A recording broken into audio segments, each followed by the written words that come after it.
Hi, എവർക്കും xylem PSC YouTube ചാനലിലേക്ക് ഹാർദമായ സ്വാഗതം. അപ്പോൾ ഇനിയിപ്പോൾ കുറേ മക്കൾ സിവിൽ എക്സൈസ് ഓഫീസർ പരീക്ഷയ്ക്ക് തയ്യാറെടുക്കുകയാണ്. അപ്പോൾ അതിലേക്കായിട്ട് മലയാളത്തിൻ്റെ കുറച്ച് ഹോട്ട് ടോപ്പിക്സ്, പ്രധാനപ്പെട്ട കുറച്ച് കണ്ടൻറ്റ് നമുക്ക് നോക്കിയിട്ട് പോയാലോ. ടെലഗ്രാമിലൂടെയും ഒക്കെ ചോദിക്കുന്നുണ്ട്. കുറേ മക്കൾ ചോദിച്ചു, സിവിൽ എക്സൈസ് ഓഫീസർ പരീക്ഷയ്ക്ക് കുറച്ച് ഹോട്ട് ടോപ്പിക്സ് തരുമോ, പ്രധാനപ്പെട്ട ടോപ്പിക്ക് തരുമോ, ഞങ്ങൾക്കൊന്ന് നോക്കിയിട്ട് പോകാൻ. അങ്ങനെ പ്രിപ്പയർ ചെയ്തൊരു ടോപ്പിക്കാണ്. വീഡിയോ സ്കിപ്പ് ചെയ്യാതെ കാണുക. ഓക്കെ അല്ലേ? നമുക്ക് നോക്കാം. എപ്പോഴും പരീക്ഷയ്ക്ക് വരുന്ന ഈ ഒരു വിണ്ടലവും അല്ലേ 800 ഒക്കെ പലപ്പോഴും നമുക്ക് ഒരു കൺഫ്യൂഷൻ ഉണ്ട്, ഇത് എങ്ങനെയാണ് എന്നുള്ളത്. വലിയ നിയമങ്ങളിലേക്കൊന്നും പോകണ്ട, ഇവിടെ ഇത്രയേ ഉള്ളൂ. ഈ കാണുന്ന നായ അങ്ങ് പോയിട്ട് നാ വരും. ഓൾറെഡി ഈ ഇണ്ണെന്ന് പറയുന്ന ചില്ലിലൊരു നായുണ്ട്. അപ്പോൾ രണ്ടും കൂടി ചേരുമ്പോഴാണ് ഇണ്ണയാകുന്നത്. അപ്പോൾ 800 എന്ന പദത്തിലെ ന പോയി ന വന്നു. ബ്രാക്കറ്റിൽ എഴുതിയിരിക്കുന്ന കണ്ടോ, ന പോയി ന വന്നു. എൺ പ്ലസ് 100 800. കൺ പ്ലസ് നീർ കണ്ണീർ. ഇനി കൺ പ്ലസ് നീര് എന്ന് എഴുതുവാണെങ്കിൽ കണ്ണീര്. വെൺ പ്ലസ് നീർ വെണ്ണീർ. വെൺ പ്ലസ് നീർ എന്ത് വരും? വെണ്ണീർ വരും. വെൺ പ്ലസ് നിലാവാണെങ്കിലോ വെണ്ണിലാവ്. വെൺ പ്ലസ് നിലാവ് വെണ്ണിലാവ്. 800 കണ്ണീർ വെണ്ണീർ വെണ്ണിലാവ്. ഓക്കെ അല്ലേ? യെസ്. അടുത്തത് നോക്കണേ. ഇവിടെ എന്താ സംഭവിക്കുന്നതെന്ന് ചോദിച്ചാൽ ഈ ത പോയി ഡ വരും. അപ്പോൾ ഓൾറെഡി ഇണ്ണെന്ന് പറയുന്ന ചില്ലിൽ ഒരു ണ ഉണ്ട്. അങ്ങനെ ണ പ്ലസ് ഡായാണ് ഡ എന്ന് പറയാം. ചേരുമ്പം ഇണ്ടയാവും. അപ്പോൾ വിൺ പ്ലസ് തലം വിണ്ടലം. ഉൺതു ഉണ്ടു. കൺ തു കണ്ടു. തണ്ടാർ തണ്ടാർ. തണ്ടാർ താമരമുട്ട്, താമര പൂവ് എന്നൊക്കെയുള്ള അർത്ഥമാണ്. തൊടുതു തൊട്ടു. കടുതു കട്ടു.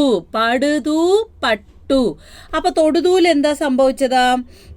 ഡ ഇവിടെ ഓൾറെഡി ഉണ്ട്. ത പോയിട്ട് ഡ വന്നു, ഡ വന്നു. അപ്പം ഡ ഡ ഇട്ട. ഓക്കെ, അങ്ങനെയാണ് തൊട്ടു കട്ടു പട്ടു വരുന്നത്. അപ്പോൾ വിണ്ടലം, ഉണ്ടു, കണ്ടു, തണ്ടാർ, തൊട്ടു, കട്ടു, പട്ടു എങ്ങനെയാണ് വന്നതെന്ന് മനസ്സിലായില്ലേ? ഇതെല്ലാം തന്നെ ആദേശസന്ധിയാണ്. നമ്മൾ ഈ ഒരു സ്ലൈഡിൽ കണ്ടതും എന്ത് തന്നെയാണ്? ആദേശം. ഇവിടെ കണ്ടതും ആദേശം തന്നെ. അടുത്ത് നോക്കണേ. നമുക്കറിയാം ക ഖ ഗ ഖ ങ ത ഥ ദ ഥ ന. അതിൽ ക ഖ ഗ ഖ ങയിൽ കാ വെച്ച് പിരിക്കുന്ന, ഖരാക്ഷരമായ കാ വെച്ച് പിരിക്കുന്നതൊക്കെ ചേർത്തെഴുതുമ്പോൾ മൃദു അക്ഷരമായ ഗയായി മാറും. ഓക്കെ. വാക്ക് ദേവത വാഗ്ദേവത. വാക് ദാനം വാഗ്ദാനം. വാക് വാദം വാഗ്വാദം. തൊക്ക് രോഗം തൊഗ്രോഗം. അതായത് തൊക്ക് രോഗം. ഇത് പിരിക്കുമ്പോൾ ചേർത്തെഴുതുമ്പോൾ തൊഗ് അധികം രോഗം എന്നാവും. ഗ രാ ചേർന്നിട്ട് നമുക്ക് ഗ്രോ എന്ന് പറഞ്ഞാലും ശരിയാണ്. അപ്പോൾ തൊഗ്രോഗം. ദിക് വിജയി ദിഗ്വിജയി. അതായത് ദിക് പ്ലസ് വിജയി എന്നാകുന്നതാണ്. പിന്നീട് ഗ വി ചേർന്ന് ഗ്വി ആവും. അപ്പം ചേർത്തെഴുതുമ്പം ദിഗ്വിജയി. ദിക് അമ്പരനാണ് ദിഗംബരനാകുന്നത്.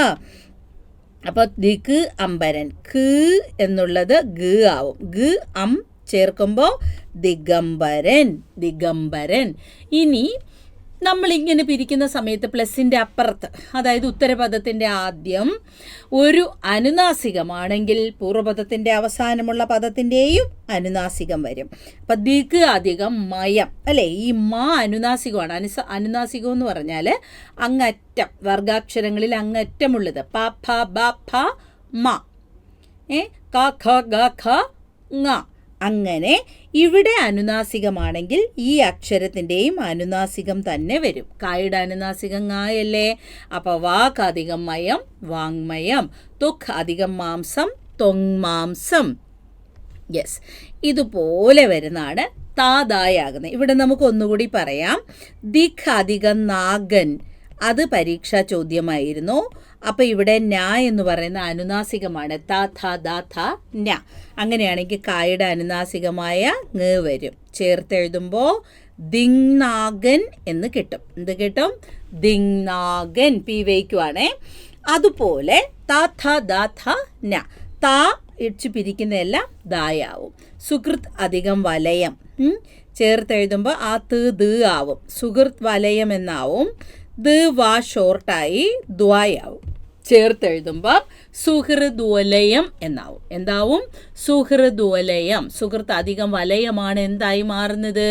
സുഹൃദ്വലയമായി മാറുന്നത്. സുഹൃദ്വലയം. അടുത്ത് നോക്കണേ. ഭഗവത് അധികം ഗീത, ഭഗവത്ഗീത. ഭഗവത് പ്ലസ് ഗീതയാണ് എന്തായി മാറുന്നത്?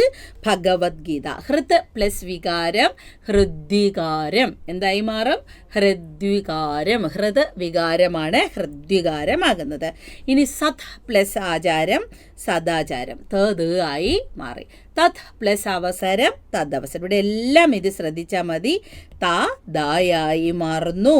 ഉദ്ഘാടനം, ഉദ്ഘാടനം. സമ്പദ് വ്യവസ്ഥ, സമ്പദ് വ്യവസ്ഥ. പക്ഷേ ഇതിന് വ്യത്യസ്തമായിട്ട് എക്സംഷൻ കേസായിട്ട് വരുന്നതാണ് സമ്പദ് അധികം ലബ്ധി. ചേർത്തെഴുതുമ്പോൾ സമ്പല്ല, സമ്പല്ല എന്നായി മാറും. സമ്പല്ലബ്ധി. സത് പ്ലസ് ജനം എന്തായി മാറും? സജ്ജനം. എന്താകുന്നു? സജ്ജനം. സത് ജനം, സജ്ജനം.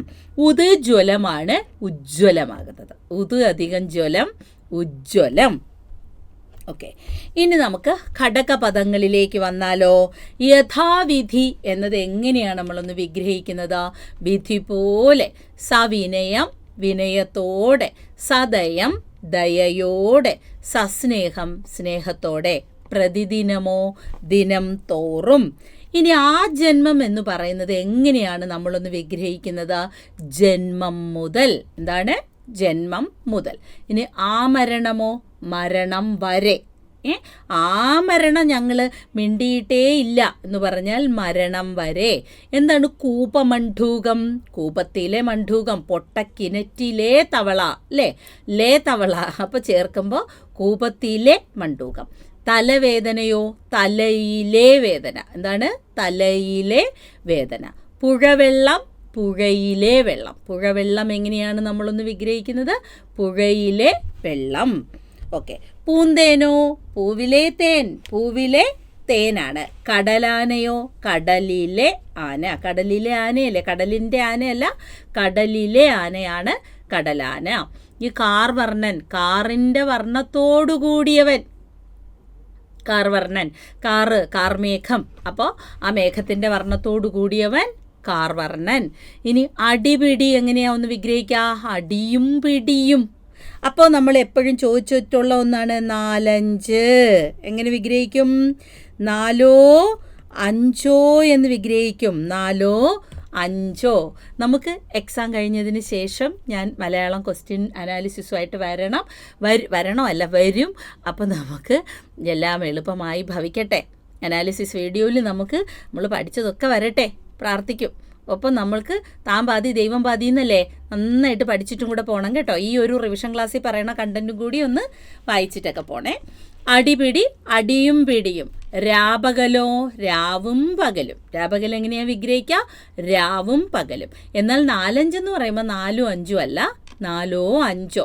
അതിലൊരു ഉറപ്പില്ല. നമ്മൾ പറയല്ലോ ഒരു 4, 5 പേരുണ്ടായിരുന്നു എന്ന് പറഞ്ഞാൽ മേ ബി 4 അല്ലെങ്കിൽ 5. അപ്പം പിന്നെ 4 5.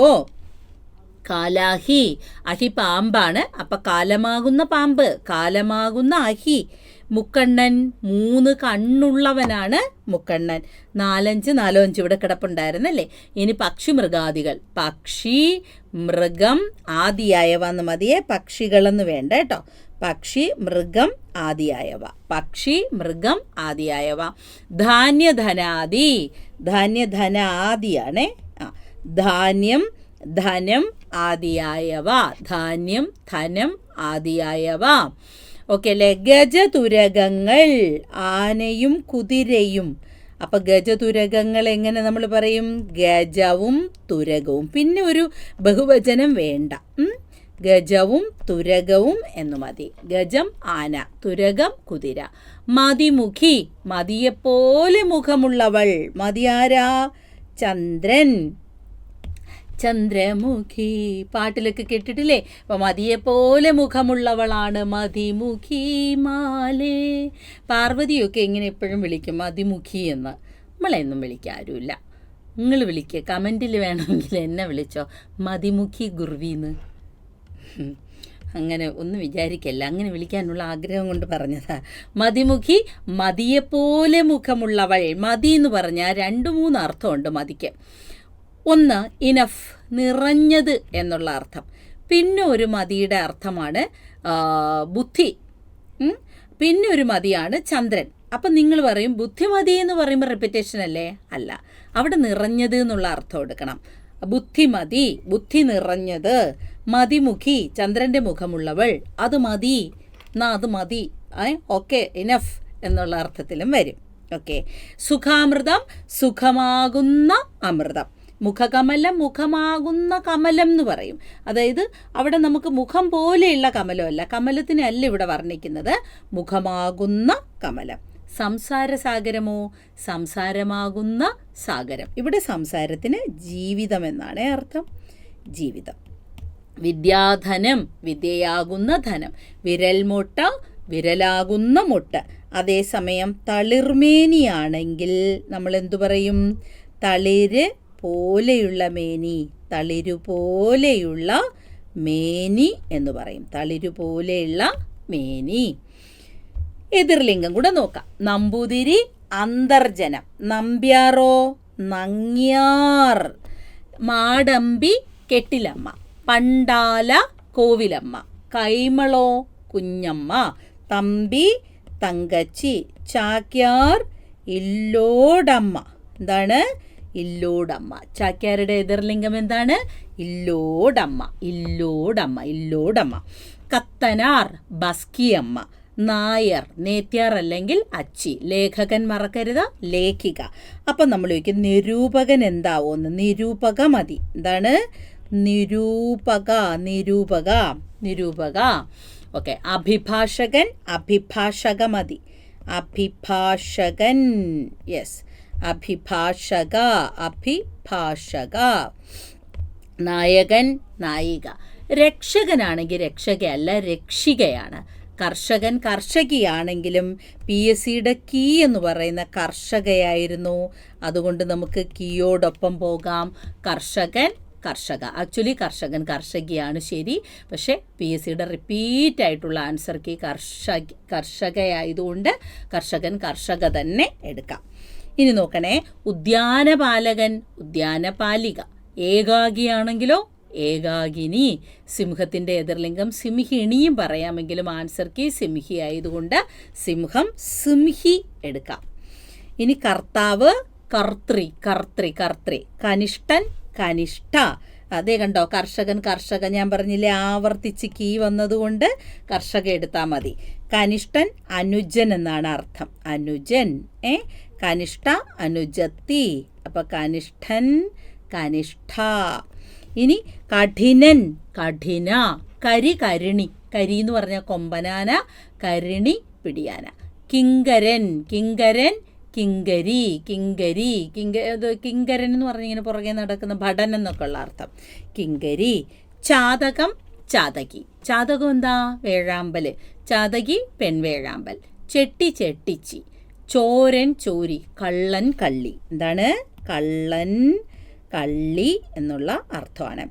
ജാമാതാവ്, സ്നുഷ. ജാമാതാവ് മകളുടെ ഭർത്താവ്. സ്നുഷ മകൻ്റെ ഭാര്യ. പ്രഭു ആണെങ്കിൽ പ്രഭ്ഭിയാണ്, പ്രഭ്ഭി. പ്രസാധകൻ, പ്രസാധികയാണ്, പ്രസാധിക. സമ്പാദകൻ, സമ്പാദിക. സമ്പാദകനാണെങ്കിൽ എന്തു വരും? സമ്പാദിക. പ്രേഷകൻ, പ്രേഷക, പ്രേഷക. അയക്കുന്നവൻ, അയക്കുന്നവൾ. പൗത്രൻ, പൗത്രി. പൗരൻ, പുരന്ത്രി എന്നോ പൗരി എന്ന് പറഞ്ഞാലും ശരിയാണേ. ഭഗിനി, ഭ്രാതാവ്. അതുപോലെ ഭ്രാതാവിന് സ്വസാവെന്നും പറയും. എന്തു പറയും? സ്വസാവ്. ഭ്രാതൃ എന്നും പറയാം. ഭ്രാതാവിന് ഭ്രാതൃ എന്നൊരു എതിർലിംഗം കൂടിയുണ്ട്. ഭവൻ, ഭവതി. ഭാഗിനേയൻ, ഭാഗിനേയി ആണ്. ഭിക്ഷു, ഭിക്ഷുകി. ഭോജി, കഴിക്കുന്നവൻ. ഭോജിനി, കഴിക്കുന്നവൾ. ഭ്രാതാവ്, സുദേഹം നമ്മൾ എഴുതി, സ്വസാവ്.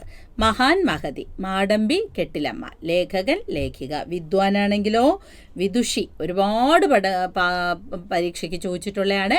വിദ്വാൻ്റെ എതിർലിംഗം വിദുഷിയാണ്. വിധവ വിധുരൻ, വീട്ടുകാരൻ വീട്ടുകാരി, വേടൻ വേടത്തി, വേലക്കാരൻ വേലക്കാരി. വൈരി ശത്രുവാണ്.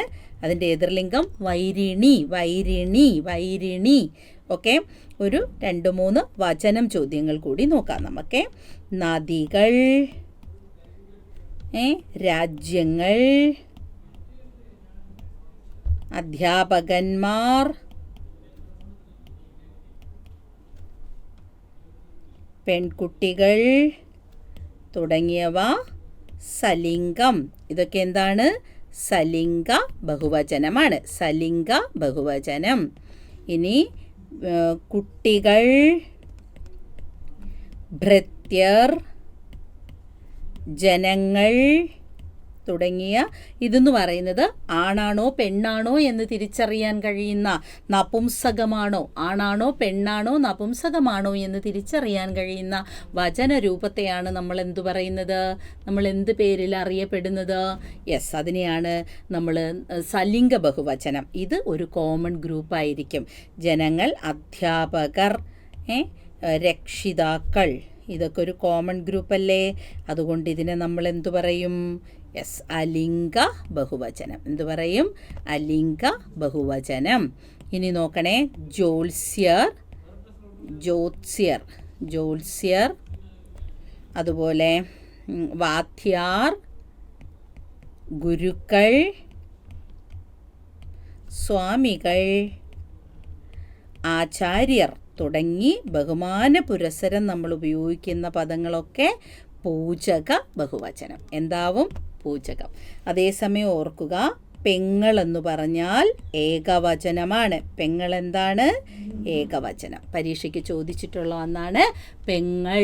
ഏകവചന രൂപമാണ്. ഓക്കെ അല്ലേ? യെസ്. ഇനി നിങ്ങൾക്ക് കുറച്ച് നോക്കാനുള്ള പദശുദ്ധിയാണ്. അനാച്ഛാദനം. യെസ്, ഇത് തെറ്റാണ്. ഇതെന്താണ്? ഇത് തെറ്റ്, ഇത് തെറ്റ്, ഇത് ശരി. അനാച്ഛാദനം, അനുഗ്രഹം, അനുഗൃഹീതൻ. അസന്നിഗ്ധം എന്ന് പറഞ്ഞാൽ അർത്ഥം നിസ്സംശയം. ഇത് തെറ്റ്. അസ്ഥിവാരം, ഇങ്ങനെ വേണം എഴുതാൻ. ഇത് തെറ്റ്. അസ്തിത്വം, കണ്ടോ? യെസ്. അടുത്തത് ആപാദചൂടം. ആവൃത്തി, തവണ, ആവർത്തിക്കുക. ഐകകണ്ഠ്യേന എന്നോ ഏകകണ്ഠമായി എന്നോ പറയണം. ഐകകണ്ഠ്യേന, ഏകകണ്ഠമായി. ഐകമത്യം, ഇങ്ങനെയാണ് എഴുതുന്നത്. ഐച്ഛികം, ഇങ്ങനെ തന്നെ.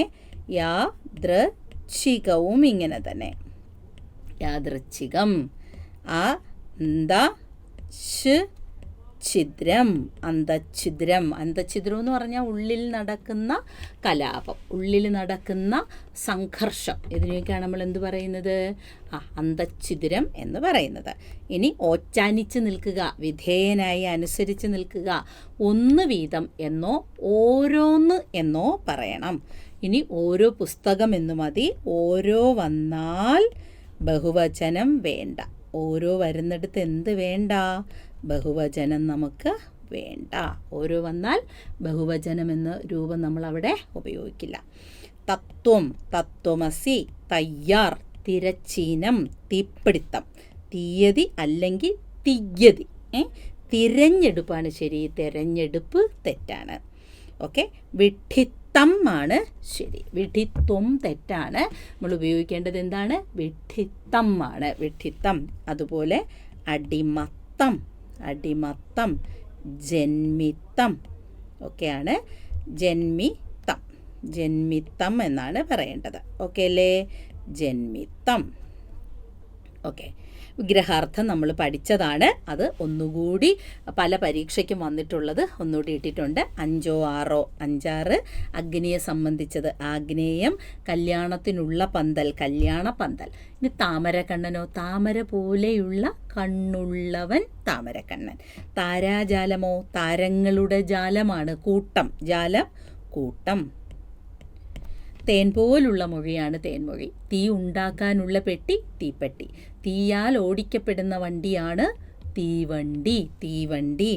ദ്രൗണിയോ? ദ്രോണൻ്റെ പുത്രൻ. ആരാ? അശ്വത്ഥാമാവ്. ആരാണ്? അശ്വത്ഥാമാവാണ് ദ്രൗണി. ഇനി പാദപങ്കജം. പാദമാകുന്ന പങ്കജം. പാദപത്മമോ? പാദങ്ങളാകുന്ന പത്മം. പത്മം താമര. പാണിപാദം. പാണിയും പാദവും. പാണി കൈ, പാദം കാല്. ഓക്കെ. ഇനി പിഞ്ഞാണവർണ്ണം. പിഞ്ഞാണത്തിൻ്റെ വർണ്ണം. പിഞ്ഞാണം എന്ന് പറഞ്ഞാൽ പാത്രമാണ്. അപ്പോൾ ആ പാത്രത്തിൻ്റെ വർണ്ണം എന്നാണ് അർത്ഥമാക്കുന്നത്. പ്രതിദിനം, ദിനംതോറും. പ്രിയജന വിരഹം. പ്രിയജനങ്ങളുടെ വിരഹം. സ്നേഹസമ്മാനം. സ്നേഹം കൊണ്ടുള്ള സമ്മാനം. സ്നേഹത്താലുള്ള സമ്മാനം. ഹൃദയത്തിൻ്റെ താളം. ഓക്കെ. അപ്പോൾ ഇത്രയാണ് നമ്മൾ ഈ ഒരു റിവിഷന് വേണ്ടി പഠിച്ചു വെച്ചത്. ഇത്രയും കാര്യങ്ങൾ നന്നായിട്ടൊന്ന് ഓടിച്ച് വായിച്ചു പോകുക. അപ്പം നമുക്ക് സിവിൽ എക്സൈസ് ഓഫീസറിൻ്റെ എക്സാം അനാലിസിസുമായിട്ട് നമുക്ക് വീണ്ടും കാണാം. സൈലം PSCയുടെ യൂട്യൂബ് ചാനലിൽ വേറൊരു ഡിഗ്രി റിവിഷൻ. നമുക്ക് സിലബസ് മാറുന്നില്ല. അപ്പോൾ അതും കാണുക. ഇതും നന്നായിട്ട് ബൈഹാർട്ട് ചെയ്ത് പോവുക. അപ്പോൾ എല്ലാവർക്കും ഒരു all the best. Okay. Hello everyone, എല്ലാവർക്കും സൈലം PSCയിലേക്ക് സ്വാഗതം. ഈ വരുന്ന ശനിയാഴ്ച നമ്മൾ സിവിൽ എക്സൈസ് ഓഫീസറിൻ്റെ എക്സാം നടക്കാൻ പോവാണല്ലേ. അപ്പോൾ ഒരുപാട് പേര് അതിനുള്ള തയ്യാറെടുപ്പിലായിരിക്കും എന്നറിയാം. പ്രിപ്പറേഷനൊക്കെ നല്ല അടിപൊളിയായിട്ട് തന്നെ നടക്കുന്നുണ്ടാവും. അപ്പോൾ എന്തായാലും നമ്മൾ ബയോളജി ഭാഗത്തു നിന്നുള്ള സിലബസും കാര്യങ്ങളൊക്കെ ഒന്നും കൂടെ പെട്ടെന്നൊന്ന് നോക്കാം. നിങ്ങൾ പഠിച്ച ഏരിയാസൊക്കെ അതിലുണ്ടോ, അല്ലെ ഇനി ഏതെങ്കിലുമൊക്കെ ഭാഗങ്ങൾ വിട്ടുപോയിട്ടുണ്ടോ. അപ്പോൾ പ്രധാനപ്പെട്ട കഴിഞ്ഞ എക്സാമിലൊക്കെ ചോദിച്ച ക്വസ്റ്റ്യൻ എങ്ങനെയാണ്, ഏത് ലെവലാണ് ക്വസ്റ്റ്യൻസ് വരിക, അപ്പോൾ ഇങ്ങനെയുള്ള കുറച്ച് കാര്യങ്ങൾ നമുക്കൊന്ന് ക്വിക്കായിട്ട് നോക്കിയാലോ. ഓക്കെ. അപ്പോൾ എന്തായാലും നിങ്ങളെ ഈ ഒരു പ്രിപ്പറേഷൻ്റെ സമയത്ത് ഈ ഒരു വീഡിയോ എന്തായാലും ഉപകാരപ്പെടും എന്ന് വിചാരിക്കുന്നു. നോക്കാം വേഗം. ഓക്കെ. അപ്പോൾ ആദ്യം തന്നെ ആ സിലബസ് എന്ന് പറയുന്ന ഒരു കാര്യം, ഏത് എക്സാം ആണെങ്കിലും സിലബസ് വളരെ പ്രധാനമാണല്ലോ അല്ലേ. അപ്പോൾ സിവിൽ എക്സൈസ് ഓഫീസർ എന്ന് പറയുമ്പം അവിടെ അതിന് മൊത്തം സിലബസ് എടുക്കുന്ന സമയത്ത് നമുക്കറിയാം അതിൽ ഒരു 20 മാർക്കിനുള്ള സ്പെഷ്യൽ ടോപ്പിക് വരുന്നുണ്ട്. അത് മറന്നു പോകരുത്. ആ ഒരു സ്പെഷ്യൽ ടോപ്പിക് ഏരിയ നന്നായിട്ട് തന്നെ കവർ ചെയ്യുക. 20 മാർക്കിനുള്ള ഒരു ഏരിയ ആണ്, അത് ഒഴിവാക്കി പഠിക്കരുത്. ഓക്കെ. സ്പെഷ്യൽ ടോപ്പിക് നന്നായിട്ട് പഠിക്കുക. ബാക്കിയുള്ളതെന്ന് പറയുമ്പോൾ നമ്മളെല്ലാ PSC എക്സാമിലുള്ള ടോപ്പിക്കുകളൊക്കെ തന്നെ എല്ലാ സബ്ജക്റ്റും കാര്യങ്ങളും അതിൽ വരുന്നുണ്ട്.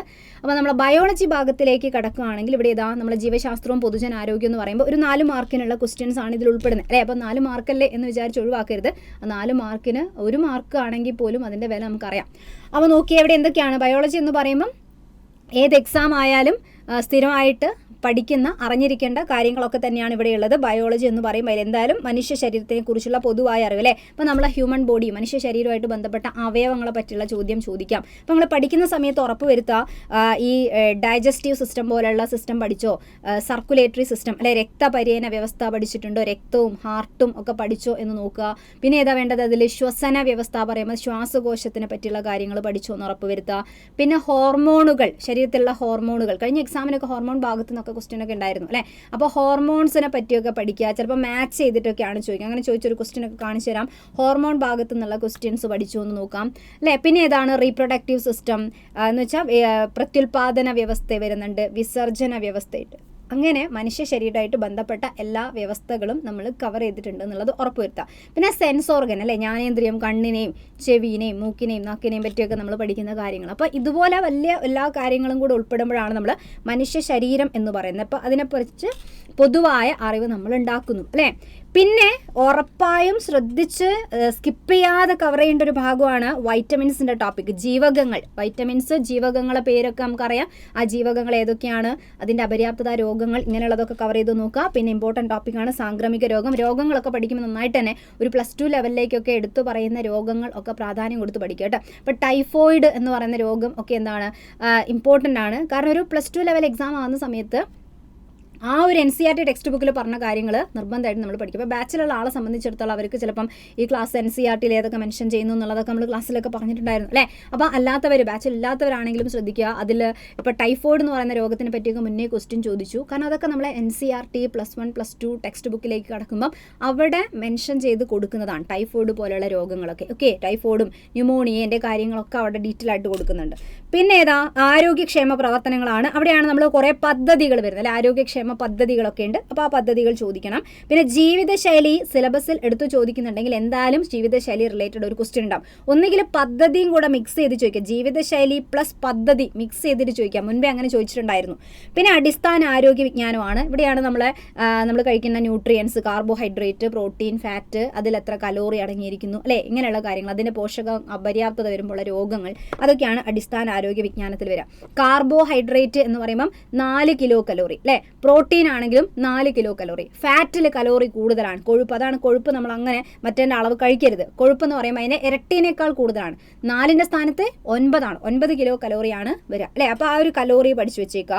നമ്മളെ BMI കാൽക്കുലേറ്റ് ചെയ്യുന്നതൊക്കെ ചോദിക്കില്ലേ അല്ലേ. BMI എന്ന് പറയുന്ന വാക്കൊക്കെ ചിലപ്പോൾ നിങ്ങൾ കേട്ടിട്ടുണ്ടാവില്ലേ അല്ലേ. ബോഡി മാസ് ഇൻഡെക്സ് എന്ന് പറയുന്നതാണ്. BMI എന്ന് പറഞ്ഞാൽ എന്താ, ബോഡി മാസ് ഇൻഡെക്സ് കാൽക്കുലേറ്റ് ചെയ്യുക. അത് നമ്മൾ ഓരോരുത്തരുടെയും വെയിറ്റ് എടുക്കുന്നു, കിലോഗ്രാമിലുള്ള അല്ലേ, നമ്മളെ വെയിറ്റ് എടുക്കുകയാണ്, കിലോഗ്രാമിലുള്ള വെയിറ്റ് ഡിവൈഡഡ് ബൈ, പിന്നെ ഏതാ നമ്മൾ ഹൈറ്റ് എടുക്കുകയാണ്. ഹൈറ്റിന് മീറ്ററിലുള്ള ഹൈറ്റ് എടുത്തിട്ട് അതിനെ കൊണ്ട് എന്ത് ചെയ്യാണ്, 2 പ്രാവശ്യം എന്ന് വെച്ചാൽ അതിൻ്റെ സ്ക്വയർ കൊണ്ട് ഡിവൈഡ് ചെയ്യുകയാണ് ചെയ്യുന്നത്. അപ്പോൾ ഇങ്ങനെ കണ്ടുപിടിച്ച് കഴിഞ്ഞാൽ നമ്മളെ വെയിറ്റും ഹൈറ്റും ഒക്കെ പ്രോപ്പറാണോ, നമ്മളെ വെയിറ്റും ഓക്കെയാണ്, നമുക്ക് വെയിറ്റ് കൂടുതലുണ്ടോ കുറവുണ്ടോ എന്നൊക്കെ തിരിച്ചറിയുന്ന കാര്യങ്ങളൊക്കെ. അതാണ് BMI, ബോഡി മാസ് ഇൻഡെക്സ് എന്നാണ് നമ്മളത് മലയാളത്തിൽ ഇംഗ്ലീഷിൽ അതിന് പൂർണ്ണ രൂപമായിട്ട് പറയാം അല്ലേ. മലയാളത്തിൽ നല്ല ഇംഗ്ലീഷിൽ തന്നെ ബോഡി, B for ബോഡിയാണ്, M ഏതാണ് മാസ് ആണ്, ഇൻഡെക്സ് അതിനാണ് നമ്മൾ BMI കാൽക്കുലേറ്റ് ചെയ്യുക. അപ്പം നമ്മൾ അണ്ടർ വെയിറ്റ് ആണോ നോർമൽ വെയിറ്റ് ആണോ വെയിറ്റ് കൂടുതലാണോ എന്നൊക്കെ നമുക്ക് അവിടെ നിന്ന് തിരിച്ചറിയാൻ പറ്റും.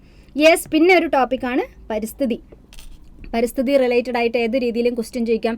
ചിലപ്പോൾ ചില ബുക്സിൻ്റെ പേരൊക്കെ ആയിരിക്കും ചോദിക്കുന്നത്. പരിസ്ഥിതിയായിട്ട് ബന്ധപ്പെട്ട ചില ബുക്ക്, അതിൻ്റെ ഓതേഴ്സ് ആരൊക്കെയാണെന്ന് ചോദിക്കാം അല്ലേ. അല്ലെങ്കിൽ പരിസ്ഥിതി പൊല്യൂഷൻ റിലേറ്റഡ് ആയ ക്വസ്റ്റ്യൻസ്, അങ്ങനെയൊക്കെയാണ് ആ ഒരു ഏരിയയിൽ നിന്ന് ക്വസ്റ്റ്യൻ വരിക. അപ്പോൾ ഇതെന്തായാലും ഈ ഒരു ഏരിയ ഒക്കെ നിങ്ങൾ കവർ ചെയ്തു എന്നുള്ളത് ഉറപ്പുവരുത്തുക. കൃത്യമായി സിലബസ് ഒക്കെ വെച്ച് പഠിച്ചുകൊണ്ടിരിക്കുന്നവരോട് ഇതൊക്കെ ചെയ്തിട്ടുണ്ടോ, ഈ ഏരിയയിൽ കൂടെയൊക്കെ പോയോ എന്നുള്ളത് ഉറപ്പുവരുത്തുക കേട്ടോ. എന്തായാലും വേഗം 1-2 ക്വസ്റ്റ്യൻ ഒന്ന് നോക്കാമെന്ന് വിചാരിക്കുന്നു. Okay, ready, clear,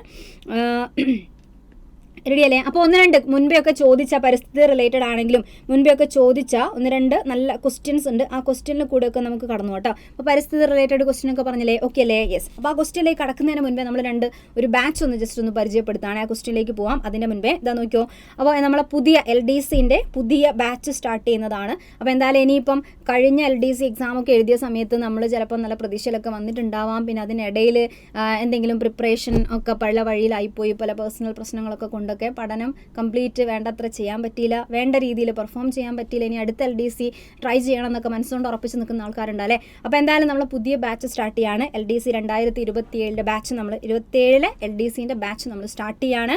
batch start ചെയ്യുന്നത് ജൂൺ 17 ഓക്കെ. അപ്പോൾ ബാച്ചിൻ്റെ വാലിഡിറ്റി എന്ന് പറയുന്നത് 1 വർഷത്തേക്കായിരിക്കും. ഫീസ് ഇവിടെ കൊടുത്തിട്ടുണ്ട് 1999 ആണ്.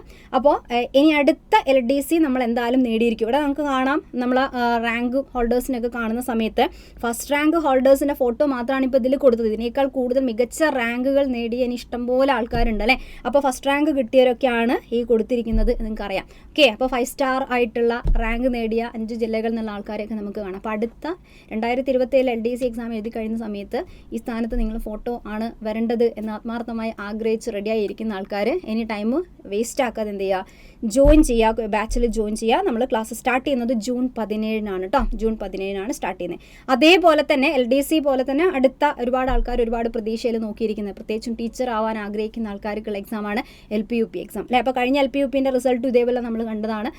ഫസ്റ്റ് റാങ്കുകളൊക്കെ ഇഷ്ടംപോലെ നമ്മൾ വാരിക്കൂട്ടിയതായിരുന്നു നമ്മൾ LPUP ബാച്ച് എന്നൊക്കെ പറയുന്നത്. അതുപോലെ മികച്ച കുറേ റാങ്കുകൾ. അപ്പോൾ അതിൻ്റെ പുതിയ ബാച്ച് നമ്മൾ സ്റ്റാർട്ട് ചെയ്യാണ്. ജൂൺ 10 ബാച്ച് സ്റ്റാർട്ട് ചെയ്യുന്നത് കേട്ടോ. ജൂൺ 10 ബാച്ചിൻ്റെ വാലിഡിറ്റി എന്ന് പറയുന്നതും 1 വർഷം തന്നെയാണ്. ഓക്കെ, 1 വർഷം തന്നെയാണ്. കോഴ്സ് ഫീ വരുന്നത് 3499 ഓക്കെ. പിന്നെ ഇതേപോലെ തന്നെ ഈ ബാച്ചിൻ്റെ സ്റ്റാർട്ടിങ്ങും കാര്യങ്ങളും പറഞ്ഞു. ഇനി നിങ്ങൾ ചെയ്യേണ്ടതെന്ന് വെച്ചാൽ LPUP എന്ന് പറയുന്ന ഒരു കാര്യത്തിലേക്ക് വരാൻ ആഗ്രഹിക്കുകയാണ്, അതേപോലെ LDC എന്തായാലും നോക്കണം എന്നുള്ളതാണെങ്കിൽ എത്രയും പെട്ടെന്ന് ജോയിൻ ചെയ്യുക. സ്റ്റാർട്ടിങ് തൊട്ട് തന്നെ ക്ലാസ് കണ്ടു തുടങ്ങാം. അപ്പോൾ എന്തായാലും ഇനി നിങ്ങൾക്ക് കൂടുതലായിട്ട് കോഴ്സിനെ പറ്റിയുള്ള കാര്യങ്ങൾ അറിയണമെങ്കിൽ താഴെ ഒരു നമ്പർ കൊടുത്ത് കാണാം, 9951000800. ആ നമ്പറിൽ കോൺടാക്ട് ചെയ്യുക. അപ്പോൾ ബാച്ചിൻ്റെ കാര്യങ്ങൾ ഒക്കെ നിങ്ങൾക്ക് കൂടുതൽ എന്തെങ്കിലും അറിയണമെങ്കിൽ അറിയാം, ജോയിൻ ചെയ്യുകയാണെങ്കിലൊക്കെ ഈ ഒരു നമ്പറിൽ വിളിച്ചു കഴിഞ്ഞാൽ നിങ്ങൾക്ക് പറ്റും. ഓക്കെ, റെഡി അല്ലേ. യെസ്, അപ്പോൾ നമുക്ക് തിരിച്ചു വരാം. ഇതാ നോക്കിയോ. യെസ്, വൈറ്റമിൻസിൻ്റെ ഒക്കെ റിലേറ്റഡ് ആയിട്ടൊക്കെ നമ്മൾ ഇപ്പോൾ സിലബസിൽ കുറേ ക്വസ്റ്റ്യനും കാര്യങ്ങളൊക്കെ ചോദിക്കുന്നതാണ് അല്ലേ. അപ്പോൾ എന്തായാലും വിറ്റാമിൻ എന്ന് പറയുന്നത് ഒഴിവാക്കാൻ പറ്റാത്ത ടോപ്പിക്കാന്ന് പറഞ്ഞു. അതുകൊണ്ട് അത് പഠിക്കുന്ന സമയത്ത് നിങ്ങളൊരു കാര്യം ചെയ്യുക, ഇതൊക്കെ പുതിയ കുറേ സ്ലൈഡ്സൊക്കെ നമ്മൾ എപ്പോഴും ക്ലാസ്സിലും യൂട്യൂബ് വീഡിയോസിലൊക്കെ സ്ഥിരം പറയുന്നതാണ്. ഇതൊക്കെ പുതിയ SCERTയിൽ മെൻഷൻ ചെയ്ത് കൊടുത്ത ടേബിളാണ്. ഇതൊക്കെ നന്നായിട്ട് പഠിക്കും, ഇതൊക്കെ വളരെ ബേസാണ്. ഇനി ഇതിൽ നിന്ന് ക്വസ്റ്റ്യൻ വന്നാലൊന്നും എഴുതാതെ പോവേക്കരുത് കേട്ടോ. അപ്പോൾ വൈറ്റമിനെ നമ്മൾ പഠിക്കുമ്പോൾ എങ്ങനെയായിരുന്നു, ജലത്തിൽ ലയിക്കുന്ന വൈറ്റമിൻസ് ഏതാണ്, അതേപോലെ കൊഴുപ്പിൽ ലയിക്കുന്ന വൈറ്റമിൻസ് ഏതാണ് എന്ന് ഡിവൈഡ് ചെയ്യും. ഇതൊന്നും അറിയാത്തവരുണ്ടെങ്കിൽ ഇനി ഇപ്പോഴെങ്കിലും പഠിച്ചു വെച്ചേക്ക് കേട്ടോ. ജലം എന്ന് പറയുമ്പോൾ ആരൊക്കെയാണ്, ജലത്തിൽ ലയിക്കുന്ന വിറ്റാമിൻ ആണ് ബിയും സിയും. BC അല്ലേ, BC ആണ് അല്ലെ BC ആണ്. അല്ലെങ്കിൽ ജലത്തിൻ്റെ വാട്ടറിന് എടുത്തിട്ട് നമ്മൾ WBC നാട് പഠിച്ചു വെച്ചാൽ മതി, WBC നാട് ഓർത്ത് വെച്ചാൽ മതി. പിന്നെ ഏതാ, കൊഴുപ്പാണ്, കൊഴുപ്പ് അടക്ക് അല്ലെ കൊഴുപ്പ് കേടാണ് എന്നൊക്കെ പറഞ്ഞുകൊണ്ട് നമ്മൾ എപ്പോഴും പഠിക്കുന്നതാണ്. അപ്പോൾ ADEK വൈറ്റമിൻസ് ആണ് കൊഴുപ്പിൽ ലയിക്കുന്നത്, ജലത്തിൽ ലയിക്കുന്നത് Bയും Cയും ആണ്, അറിയാം അല്ലേ. പിന്നെ ഓരോ വൈറ്റമിൻസിനെ പറ്റിയുള്ള വളരെ ബേസ്, ഇതൊരു SCERT ലെവലിലുള്ള ടേബിളാണ്, പക്ഷെ വില കുറച്ച് കാണരുത്. വൈറ്റമിൻസിനൊക്കെ എപ്പോഴും ഈ ഒരു SCERT ടെക്സ്റ്റ് ബുക്കിലാണ് കൂടുതൽ കാര്യങ്ങളുള്ളത്, അവിടെ തന്നെയാണ് എപ്പോഴും ചോദിക്കുക ഏത് എക്സാം ആയാലും. അപ്പോൾ വൈറ്റമിൻ A എന്നൊക്കെ പറയുമ്പോൾ ആലോചിച്ച് നോക്കുക, ഇങ്ങനെ തരും അല്ലെ, ഓരോ അവയവത്തിന് ആരോഗ്യത്തിന് വേണം, ഓരോ ഭാഗത്തിൻ്റെ ആരോഗ്യത്തിന് വേണം എന്ന് പറയുമ്പം നമുക്ക് തന്നെ കൺഫ്യൂഷൻ വരും. കാരണം ത്വക്കിൻ്റെ ആരോഗ്യം Aയിൽ കാണുന്നു, ത്വക്കിൻ്റെ ആരോഗ്യം എന്നുള്ളത് Bയിൽ കാണുന്നു, പല സ്ഥലത്തും ഉണ്ട്. അപ്പോൾ ആ ഒരു ഡൗട്ട് ഒഴിവാക്കാൻ വേണ്ടി നമ്മൾ ടെക്സ്റ്റ് കൊടുത്തതുപോലെ തന്നെ വായിച്ച് പഠിക്കാം. വൈറ്റമിൻ A എന്ന് പറയുമ്പം ത്വക്കും തലമുടിയും ഒക്കെ ഉണ്ടെങ്കിലും കണ്ണ് എന്ന് പറയുന്നത് വളരെ പ്രധാനപ്പെട്ടതാണ്. കണ്ണിൻ്റെ ആരോഗ്യത്തിന് ഏറ്റവും ആവശ്യമായ വിറ്റാമിൻ വൈറ്റമിൻ A. അപ്പോൾ എൻ്റെ കൂടെ കണ്ണ് എന്ന് പറയുന്നത് ഉണ്ടെങ്കിൽ, ത്വക്കും തലമുടിയും നോക്കി കൺഫ്യൂഷൻ ആക്കേണ്ട, കണ്ണുണ്ടെങ്കിൽ A അങ്ങ് കൊടുത്തേക്കാം. ഇനി വൈറ്റമിൻ B വരുന്ന സമയത്താണ് ഏതൊക്കെ, B ബ്രെയിൻ ആണ്, B ബ്രെയിനാണ് എന്ത് പറയുക, തലച്ചോറ് അല്ലേ, തലച്ചോറ്, നാഡികൾ, ഹൃദയം, ത്വക്ക്, ഇത്രയും കാര്യത്തിൻ്റെ ആരോഗ്യത്തിന് ആവശ്യമാണ്. അതാണ് നമ്മൾ ബെറിബറി എന്ന് പറയുന്ന രോഗമൊക്കെ വരുമ്പം അത് തലച്ചോറിനെയാണെങ്കിലും നാഡികളെയും ഹൃദയത്തിനൊക്കെ ബാധിക്കും. അപ്പോൾ അങ്ങനെ കണക്ട് ചെയ്യുക, തലച്ചോറ് B for ബ്രെയിൻ എന്ന് ആലോചിക്കുക, തലച്ചോറ്, നാഡി, ഹൃദയം, ത്വക്ക്. ഓക്കെ. പിന്നെ വിറ്റാമിൻ C പറയുമ്പോഴും ഇതേപോലെ നമ്മൾ പുതിയ ബുക്ക് വായിക്കുന്ന ആൾക്കാർക്ക് ഡൗട്ട് വരാൻ സാധ്യതയുണ്ട്. എന്താ, വിറ്റാമിൻ സിയിൽ നോക്കുന്ന സമയത്ത് നിങ്ങൾക്ക് കാണാം ഇവിടെ പല്ലുണ്ട്, അതേപോലെ രോഗപ്രതിരോധ ശേഷി.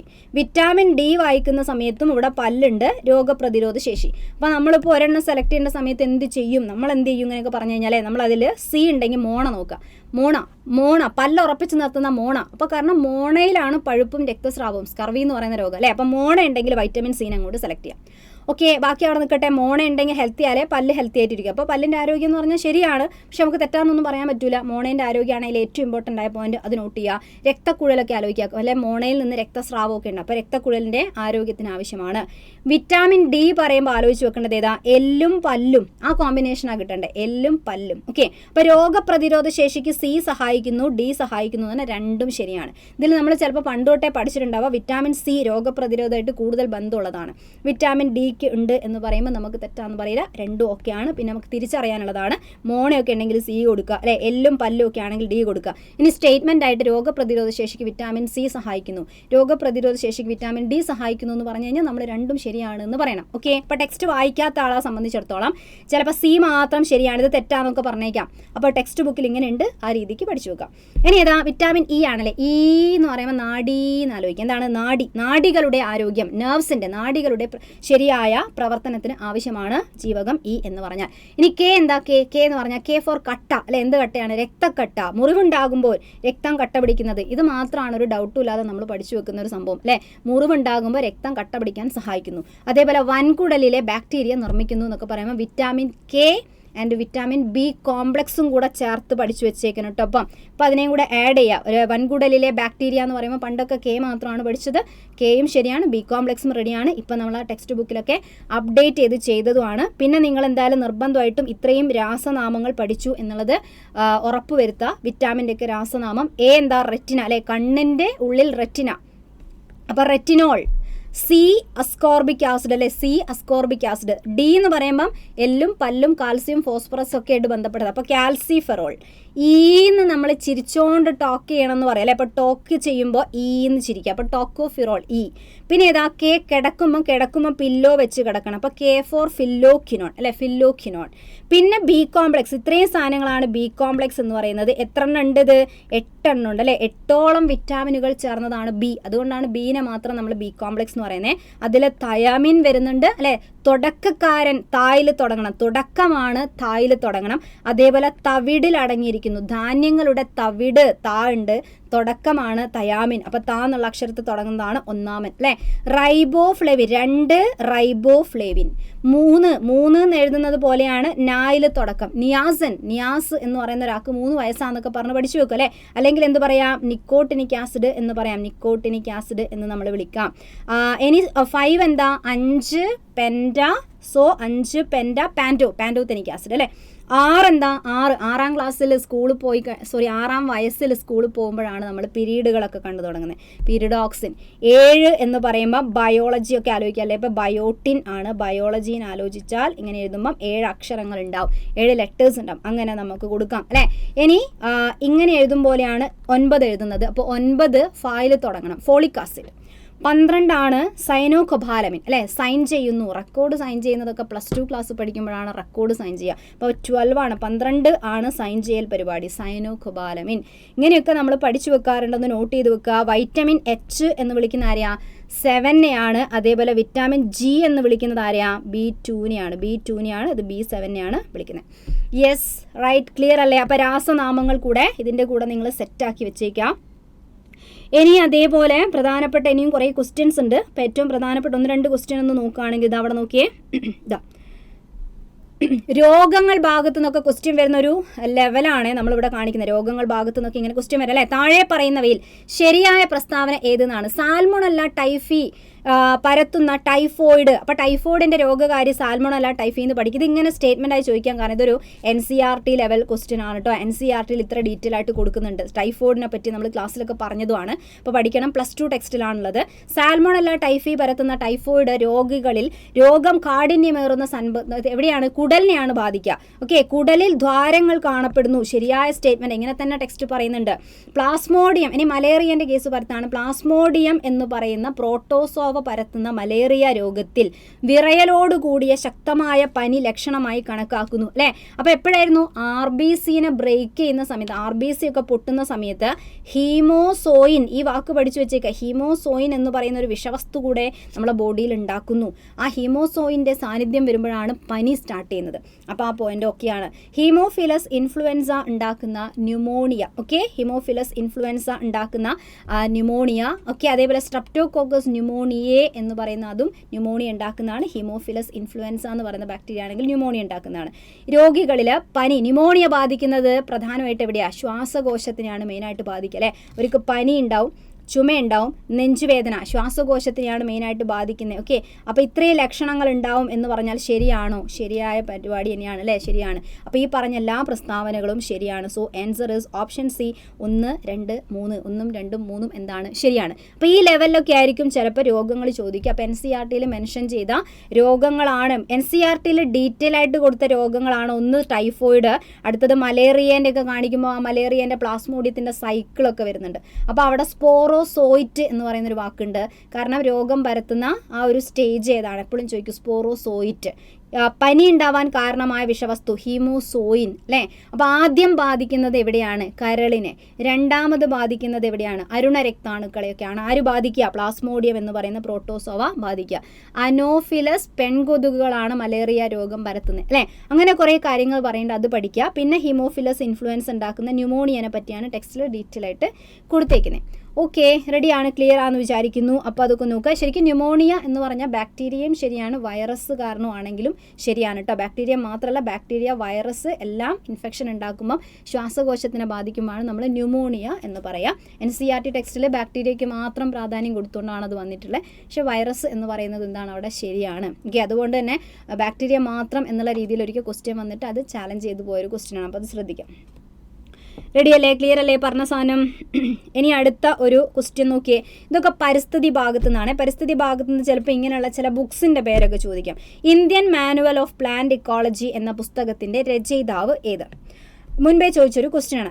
രാംദിയോ മിശ്ര, ബിജീഷ് ബാലകൃഷ്ണൻ, ആദർശ് കുമാർ ഗോയൽ എന്നൊക്കെ പറഞ്ഞ് കൊടുത്തിട്ടുണ്ട്. ഇത് പരിസ്ഥിതി ഭാഗത്തു നിന്നുള്ള ഒരു ക്വസ്റ്റ്യൻ ആണ്. ഇക്കോളജി എന്ന് പറയുന്ന വാക്ക് കേൾക്കുമ്പോൾ തന്നെ നമുക്ക് പരിസ്ഥിതി ഓർമ്മിക്കാൻ പറ്റൂലേ. പരിസ്ഥിതിനെ പറ്റിയുള്ള പഠനമാണ് അല്ലേ. അപ്പോൾ ആരായിരിക്കാം? പരിസ്ഥിതിയായിട്ട് ബന്ധപ്പെട്ടതുകൊണ്ട് എല്ലാം ഓക്കെയാണ്. എന്നാലും കറക്റ്റ് ആൻസർ എന്തായാലും ഒരു ബുക്ക് ഒരാളല്ലേ എഴുതുന്നത് അല്ലെ. രചയിതാവ് ആര് എന്ന് ചോദിച്ചാൽ രാംദിയോ മിശ്രയാണ് ആൻസർ. അപ്പോൾ ഓപ്ഷൻ ഡി ആണ്. ഏതാ? 1 മാത്രം. രാംദിയോ മിശ്ര എഴുതിയ പുസ്തകമാണ് കേട്ടോ, Indian manual of plant ecology. Ramdeo മിശ്രനെ പറ്റി നിങ്ങൾ എവിടെയെങ്കിലും കേട്ടിട്ടുണ്ടോ? Okay, father of ecology in India ആണ്. ഓക്കെ, ഫാദർ ഓഫ് ഇക്കോളജി ആണ്. ഇക്കോളജീൻ്റെ ഫാദർ ആണ്. ഫാദർ ഓഫ് ഇക്കോളജി ആണ്. ഇക്കോളജീൻ്റെ പിതാവാണ് അല്ലേ. ഇക്കോളജീൻ്റെ പിതാവാണ്. ഇവിടെ ഇൻ ഇന്ത്യ, ഇന്ത്യയിൽ അപ്പോൾ ലോകത്തിൽ ആര്, വേൾഡ് ലെവലിൽ ആര് എന്ന് ചോദിച്ചു കഴിഞ്ഞാൽ ആരാ? അലക്സാണ്ടർ വോൺ ഹംബോൾട്ട് എന്ന് പറയുന്ന ഒരു വ്യക്തിയാണ് കേട്ടോ. ഓക്കെ, അത് നോട്ട് ചെയ്ത് വെച്ചേക്കുക. അലക്സാണ്ടർ വോൺ ഹംബോൾട്ട് എന്ന് പറയുന്ന വ്യക്തിയാണ് ലോകത്തിൽ ഫാദർ ഓഫ് ഇക്കോളജി. ഇന്ത്യയിൽ ആരാന്ന് ചോദിച്ചാൽ രാംദിയോ മിശ്ര. ഓക്കെ, അപ്പോൾ അത് നോട്ട് ചെയ്യുക, ഇമ്പോർട്ടൻ്റ് ആണ്. അതേപോലെ ഏണസ്റ്റ് ഹെയ്ക്കൽ എന്ന് പറയുന്ന ഒരു വ്യക്തിൻ്റെ പേര് ചോദിക്കാൻ, ഏണസ്റ്റ് ഹെയ്ക്കൽ എന്ന് പറയുന്നത് ആരാ? അത് ഇക്കോളജി എന്ന പദം എന്ന പദം ആവിഷ്കരിച്ചത് ആരെന്ന് ചോദിച്ചാൽ അതിൻ്റെ ആൻസർ ആണ്. ഇക്കോളജി എന്ന പദം ആവിഷ്കരിച്ചത് ആരാന്ന് ചോദിച്ചാൽ അതിൻ്റെ ആൻസർ ആണ് ഏണസ്റ്റ് ഹെയ്ക്കൽ. മറക്കരുത് കേട്ടോ. ഓക്കെ, അപ്പോൾ ഇക്കോളജി എന്ന പദം ഏണസ്റ്റ് ഹെയ്ക്കൽ ആണ്. Father of ecology in India എന്ന് പറഞ്ഞാൽ രാംദിയോ മിശ്രയാണ്. Father of ecology in world ആണെങ്കിൽ അലക്സാണ്ടർ വോൺ ഹംബോൾട്ട് ആണ് അല്ലേ. അതേപോലെ ഇക്കോസിസ്റ്റം എന്ന് പറയുന്ന പദമാണെങ്കിലോ, ഇക്കോസിസ്റ്റം എന്ന് പറയുന്ന പദം ആരാണ് ആവിഷ്കരിച്ചത് എന്ന് ചോദിച്ചാൽ അത് ആർതർ ടാൻസ്ലി ആണ്. കേട്ടോ, മറക്കരുത്. ആർതർ ടാൻസ്ലി ആണ് അത്. ഇക്കോസിസ്റ്റം എന്ന് പറയുന്ന പദത്തിൻ്റെ ആളാണ് ആർതർ ടാൻസ്ലി എന്ന് പറഞ്ഞാൽ. ഓക്കെ, റെഡി അല്ലേ? യെസ്. അപ്പോൾ അങ്ങനെയുള്ള മെയിനായിട്ടുള്ള ആൾക്കാരെ ഓർത്ത് വെച്ചേക്കുക. ചില പുസ്തകത്തിൻ്റെ പേരൊക്കെ നോട്ട് ചെയ്ത് വെക്കുക.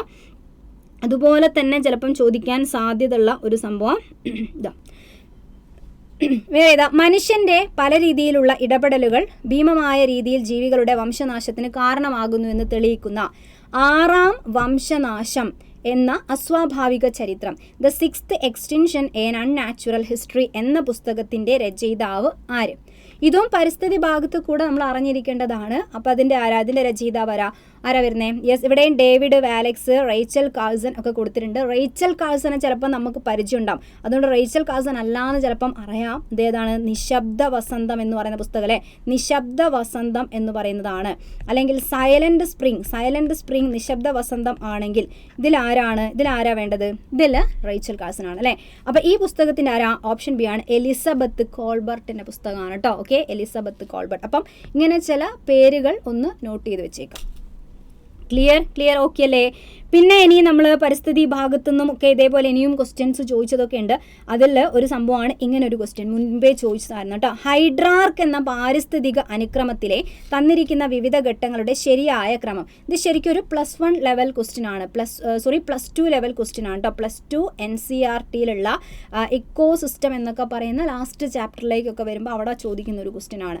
ഹൈഡ്രാർക്ക് സക്സഷൻ എന്ന് പറഞ്ഞാൽ എന്താ? ഹൈഡ്രാർക്ക് സക്സഷൻ എന്ന് പറഞ്ഞാൽ ഒരു വെള്ളത്തിൽ തുടങ്ങുന്ന സക്സഷൻ വെച്ചാൽ സാവധാനം പുതിയ ജീവവിഭാഗങ്ങൾ ഒരു സ്ഥലത്ത് ഉണ്ടാവുക.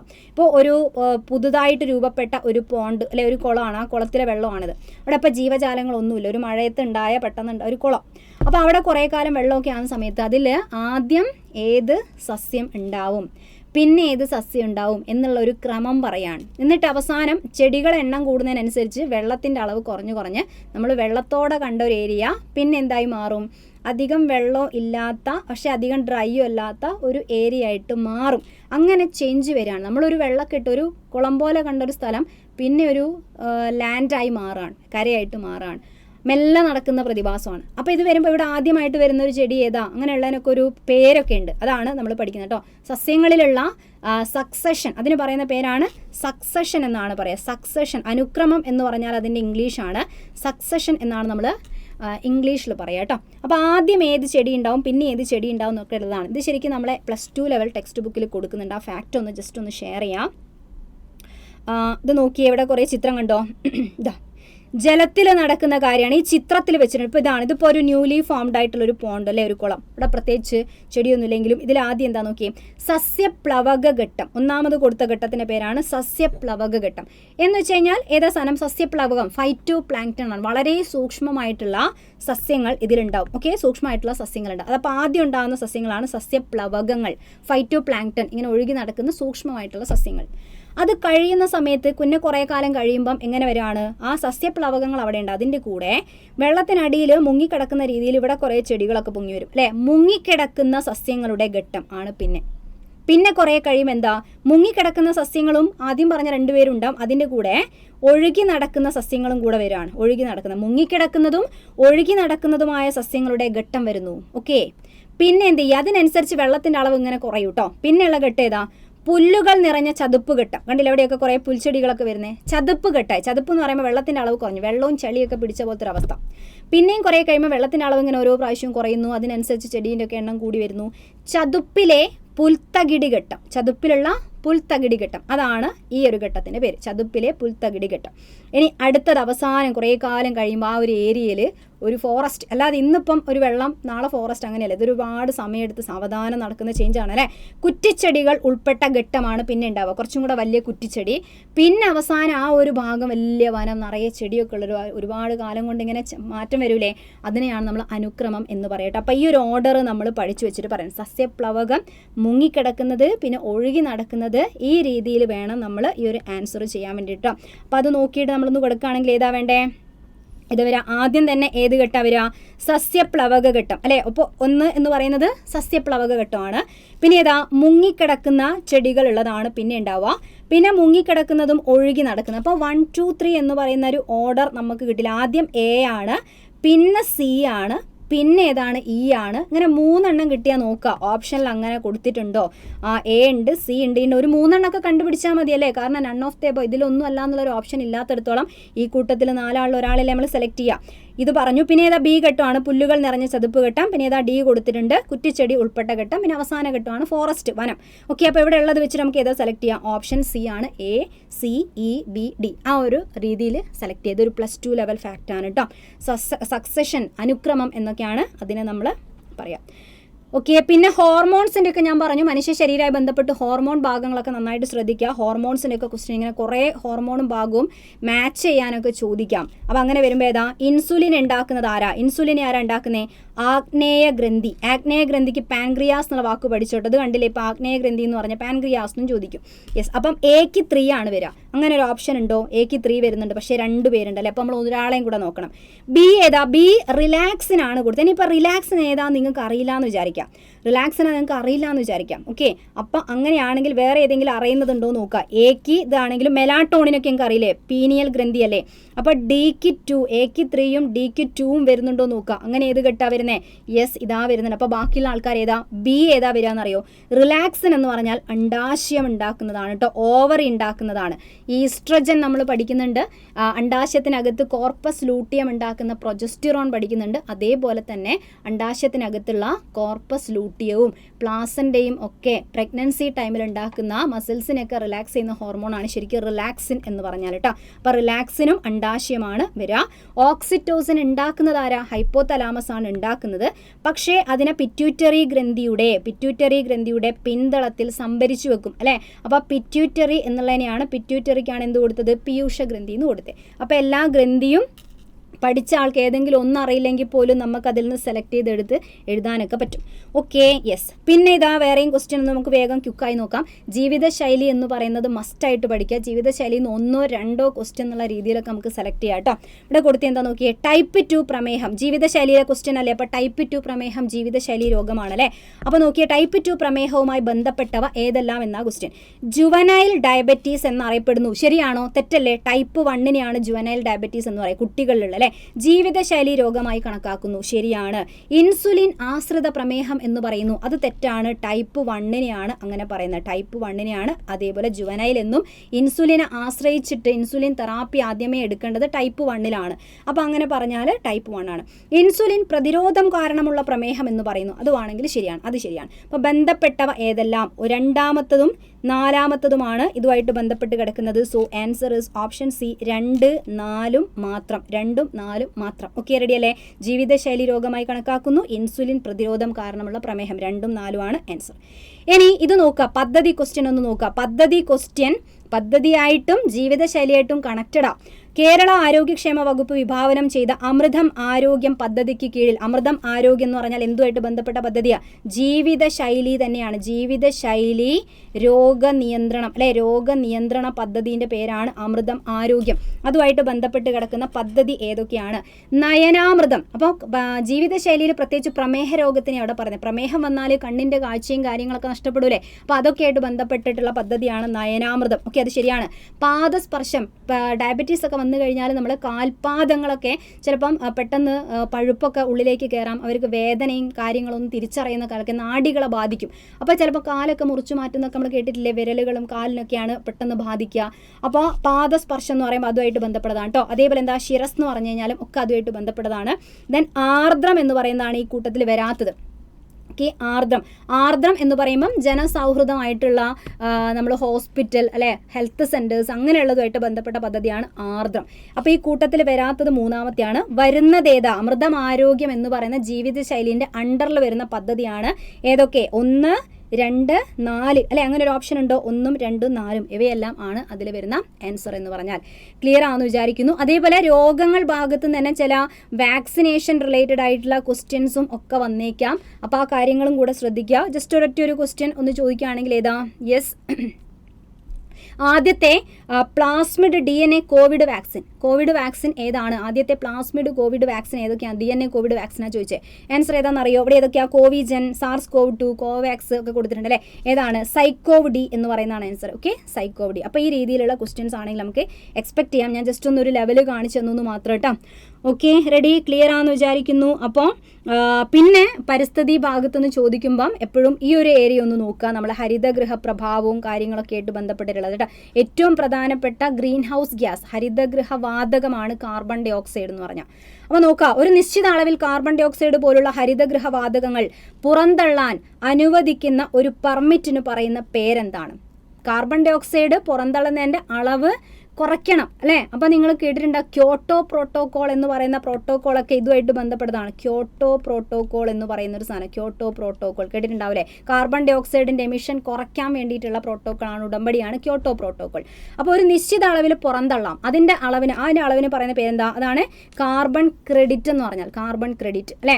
അതേപോലെ മോൺട്രിയൽ പ്രോട്ടോകോൾ എന്ന് കേട്ടിട്ടില്ലേ? മോൺട്രിയൽ പ്രോട്ടോകോൾ എന്ന് പറയുന്നത് എന്തുമായിട്ട് ബന്ധപ്പെട്ടതാ? മോൺ എന്നാലോചിക്കാം. മോൺ ഓൺ എന്ന് പറഞ്ഞാൽ ഏതാ? ഓസോൺ. മോൺ ഓൺ ആണ്. അപ്പം ഓസോൺ ആണ് കേട്ടോ. ഓസോൺ പാളി അല്ലെ, അതിൻ്റെ ശോഷണം തടയുന്നതുമായിട്ട് ബന്ധപ്പെട്ട സംഭവമാണ് മോൺട്രിയൽ. കാർബൺ ഡൈ ഓക്സൈഡിൻ്റെ എമിഷൻ കുറയ്ക്കുക, കാർബൺ ഡൈ ഓക്സൈഡിൻ്റെ എന്ത് ചെയ്യാണ്? എമിഷൻ കുറയ്ക്കുക, അതുമായിട്ട് ബന്ധപ്പെട്ട പദ്ധതിയാണ് ക്യോട്ടോ പ്രോട്ടോകോൾ എന്ന് പറഞ്ഞാൽ. അപ്പം അങ്ങനെയുള്ള കാര്യങ്ങളായിരിക്കാം ചിലപ്പം പരിസ്ഥിതി ഭാഗത്ത് കൂടെ വരുന്നത്. ഏതായാലും നമ്മൾ ആൻസർ ചെയ്യാൻ റെഡി ആയിട്ട് സെറ്റാക്കിയിട്ടിരിക്കുക.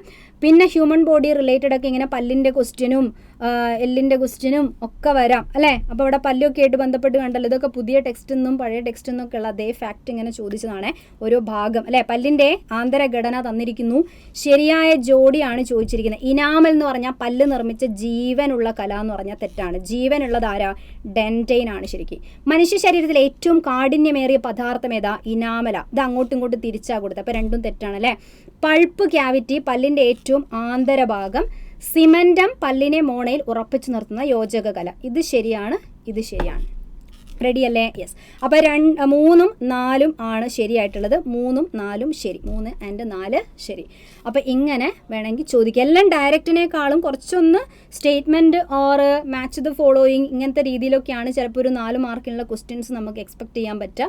അപ്പോൾ നന്നായിട്ട് ഒന്ന് പഠിക്കുക. എന്തായാലും നമ്മൾ ചെറിയൊരു പഠിത്തത്തിൻ്റെ ഇടയിലുള്ളൊരു കുഞ്ഞു സമയം എടുത്തിട്ട് എല്ലാ ഏരിയ ഒന്ന് പഠിച്ചോ എന്നൊക്കെ ചോദിക്കാന്നുള്ള രീതിയിൽ ഈ ഒരു വീഡിയോ നിങ്ങൾക്ക് യൂസ്ഫുള്ളായി കാണുമെന്ന് വിചാരിക്കുന്നു. ഓക്കെ, ഒരു ഏരിയ ഒക്കെ കവർ ചെയ്തോ, സിലബസ് വെച്ചിട്ട് പഠിച്ചു കഴിഞ്ഞതിന് ശേഷം നമ്മളെ പ്രധാനപ്പെട്ട ഏരിയ ഒക്കെ കവർ ചെയ്തോ എന്നൊക്കെയുള്ളത് എന്തായാലും ഉറപ്പ് വരുത്താം കേട്ടോ. Okay, yes. അതേപോലെ നമ്മൾ ബാച്ചിൻ്റെ പുതിയ 2 ബാച്ച് സ്റ്റാർട്ട് ചെയ്യുന്ന കാര്യം പറഞ്ഞിട്ടുണ്ടായിരുന്നു. LDCൻ്റെ പുതിയ ബാച്ച് സ്റ്റാർട്ട് ചെയ്യുന്നത് ജൂൺ 17-നാണ്. LDC 2027 LDCൻ്റെ ബാച്ച്. ഓക്കെ, അതേപോലെ LP UPൻ്റെ 3.0 ബാച്ച്, ദ്രോണ 3.0 ബാച്ച് സ്റ്റാർട്ട് ചെയ്യുന്നത് ജൂൺ 10-നാണ്. റെഡി അല്ലേ? ക്ലിയർ. അപ്പോൾ എന്തായാലും എല്ലാവരും നന്നായിട്ട് പഠിക്കുക, നന്നായിട്ട് മാക്സിമം നോക്കുക. ഓക്കെ, എക്സാമൊക്കെ നന്നായിട്ട് എഴുതാൻ പറ്റട്ടെ എന്ന് വിചാരിക്കുന്നു, പ്രാർത്ഥിക്കാം. Okay, all the best and thank you.